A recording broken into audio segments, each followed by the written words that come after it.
Today we're going to make an easy, delicious southern favorite, sweet potato pie. First, start with a couple of good-sized sweet potatoes. I'm going to bake these, and I like to trim the ends before wrapping mine in foil. Wrap tightly and use a cookie sheet. Some of the natural sugar in the sweet potatoes will liquefy and drip onto the pan. Trust me, you don't want to spend your pie eating time cleaning the oven.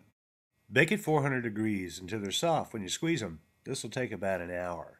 Once I've got them out of the oven, I like to go ahead and test for doneness. I just put the tip of the knife into the sweet potato. If it goes more than halfway in, they're completely done. And it looks like this one is ready to go. So I'm going to go ahead and open it up and start scooping the sweet potatoes into the food processor.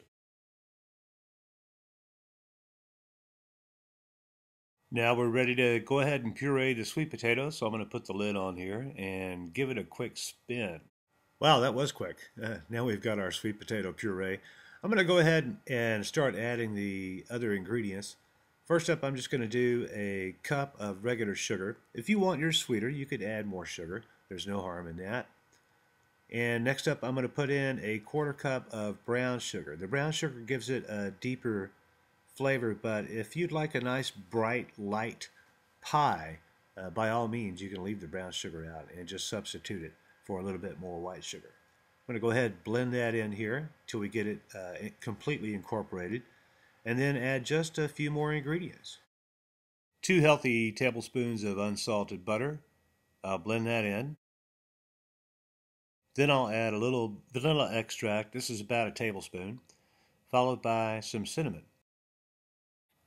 Give it another twirl in the food processor to incorporate everything, and then a taste before you add your final ingredient. That tastes good, so I'm going to go ahead and add 1 egg. The egg is going to give you a better texture. It's going to make a nice souffle type pie. Go ahead and mix that in. Then we're ready to fill our pre-baked pie shell. This is the pate brisee that I made a few days ago. It's a nice French all butter crust pastry. Works great with this pie.